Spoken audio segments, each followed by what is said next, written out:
বন্ধুরা, এর আগের যে শর্ট ভিডিওটা দিয়েছিলাম সেখানে আমি দুধ থেকে ছানা তৈরির প্রসেসটা দেখাচ্ছিলাম। তো ছানাটা আমি ছেঁকে ঢেলে নিয়েছি।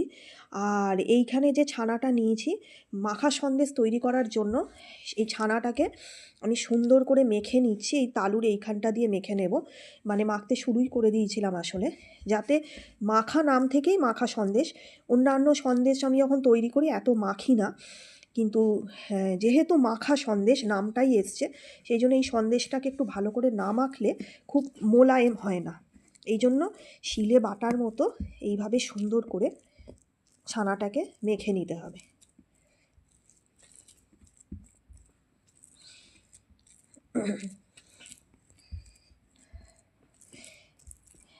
আমার যখন ইউটিউব চ্যানেল ছিল না, তখন আমার মিষ্টির দোকানে আমি যদি ছানা হতো, কারণ ছানা আমার খুব ভাগ্যে এখানে ছানাটা পাওয়া যায় আর কি।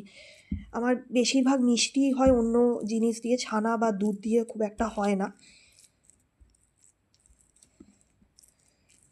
তো যাই হোক, এই শীতকালে এখন ছানাটাকে পেয়েছি, তখন এই মাখা সন্দেশ নলেন গুড় দিয়ে তৈরি করব।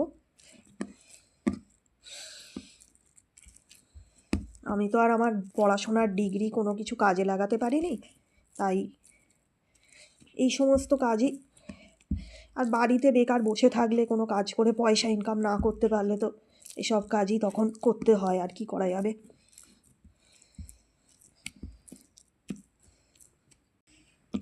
দেখুন বন্ধুরা, ছানাটা কিন্তু একদম ভালো করে মাখা হয়ে গেছে।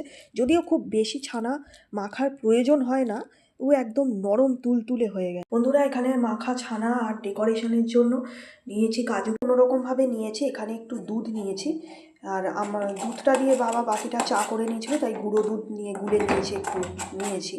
আর তার মধ্যে মেশাচ্ছি এই যে লিকুইড যে গুড়, এই লিকুইড গুড় কিন্তু এর মধ্যে। এখানে দুধটাকে আমি গুড়ের সাথে এই কারণে জাল করছি যাতে মাখা সন্দেশটা পুরোপুরি ক্ষীর পাক হয়। আর আমি অর্ধেকটা ছানা এর মধ্যে, এবার এর মধ্যে আমি গুড় দিয়েছি, দিয়ে এবার ভালো করে আমি একটু মিক্স করে নেব এরকমভাবে ছানার সাথে, সুন্দর করে এইভাবে মিক্স করে নেব। এবার বাকি যে ছানাটা ছিল সেই ছানাটাও দিয়েছি, দিয়ে এবার ভালো করে পাক করব। বন্ধুরা, এবার এই ছাঁচটা একদম পারফেক্ট হয়ে গেছে। এবারে একটা মোল্ডের মধ্যে করে রেখে তারপরে এর ফিনিশিং